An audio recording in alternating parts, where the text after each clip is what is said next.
سے پریشان ہیں. اگر اس آیت کو اپنے روزمرہ کے اس میں معاملات میں رکھے گا, انفرادی اعتبار سے تلاوت میں رکھے گا, اللہ اس کو تینوں نعمتوں سے نوازے گا. تینوں نعمتوں سے اللہ اس کو کیا کرے گا؟ مختصر سی دعا ہے, رب انی, اے میرے پروردگار, بے شک میں, لما انزلت الی من خیر فقیر, تو جو بھی مجھے عطا فرمائے میں اس کا محتاج ہوں. یہ اس کا ترجمہ ہے. لیکن اللہ نے اس کی برکت سے تینوں چیزیں عطا, ان کو اسی کی ضرورت تھی, سر ڈھانکنے کے لیے چھت کی ضرورت تھی, اور زندگی بسر کرنے کے لیے کاروبار کی ضرورت تھی, اور بغیر نکاح کی زندگی تو ممکن نہیں. اللہ نے نکاح کا بھی انتظام فرمایا. اللہ نے کس کا انتظام فرمایا؟ نکاح کا بھی انتظام فرمایا.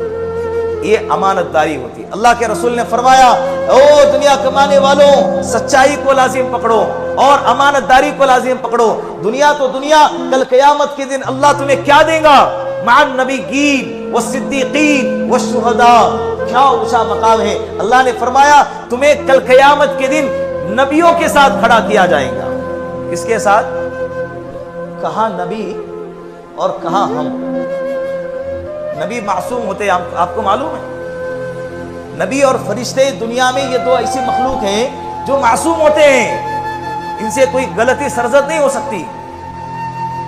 اللہ کل قیامت کے دن نبیوں کے ساتھ ہمیں کھڑا کرے. کس کو؟ تہجد گزاروں کے بارے میں اللہ کے رسول نے نہیں فرمایا. روزانہ قرآن کی ایک مکمل قرآن کی تلاوت کرنے والے کے بارے میں یہ روایت نہیں ہے. سن لینا, لاکھوں کروڑوں روپے اللہ کے راستے میں لٹانے والوں کے لیے یہ فضیلت نہیں ہے. اللہ کے رسول کی یہ فضیلت کس کے لیے؟ او دنیا کمانے والوں, صداقت اور امانت داری کو اگر لازم پکڑو گے, کل قیامت کے دن اللہ نبیوں کے صف میں کھڑا کرے گا, اور ساتھ میں صدیقین کے صف میں کھڑا کرے گا. نبیوں کے بعد اگر کسی کا مقام و مرتبہ ہے وہ صدیقین کا مقام ہے. اور کل قیامت کے دن اللہ شہیدوں کے مقام پر, شہیدوں کے مرتبے پر آپ کو کھڑا کرے گا. شہیدوں کے صف میں اللہ آپ کو کھڑا کرے گا. شہیدوں کا مقام معلوم ہے آپ کو؟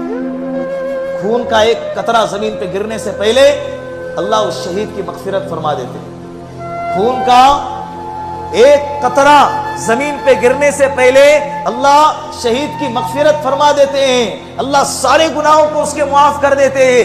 اتنا اونچا مقام ہے. اور اللہ ایسے مقام والے کے سب میں کل قیامت کے دن کھڑا کریں گے. کس کو؟ دنیا کمانے والے, تاجر کو, امانت داری کے ساتھ تجارت کرنے والا اور سچائی کے ساتھ تجارت کرنے والا.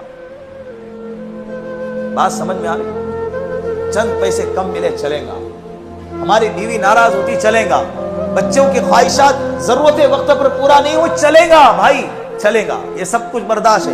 دنیا کی زندگی